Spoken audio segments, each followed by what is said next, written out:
Hi, my name is Shahrukh Farooq.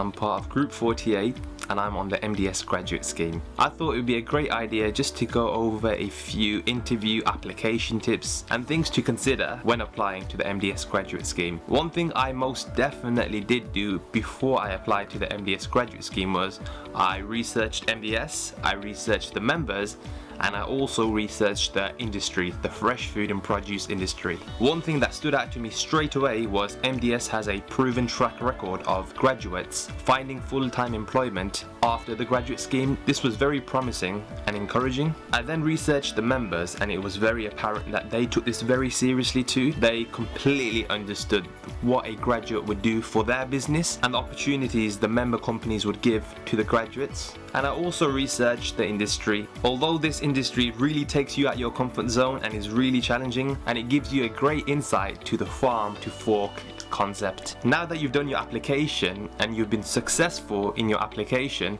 fingers crossed, you then move on to the assessment center, which I did virtually. A very important tip is to take it as a normal assessment center, like you're there physically. So dress smart, make sure you're there on time, make sure you're organized and really understand what is to come. Dressing smart will also give you that confidence factor, knowing that you've prepped well as well as dressed well.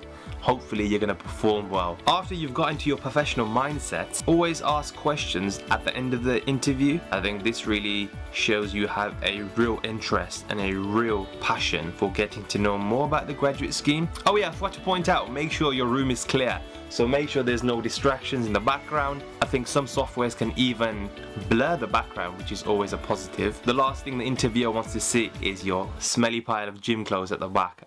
Believe me, that's not a great sight. And finally, relax, take a deep breath, think before you speak, and it's always a great point to highlight that MDS are not here to trip you up, rather they're here to help you and support you and to see if you're a great fit for the fresh food and produce industry, especially with this graduate scheme. They want you to do well and they really want you to kickstart your MDS journey. So everybody, I hope those tips have helped. Be sure to apply and start your MDS journey today.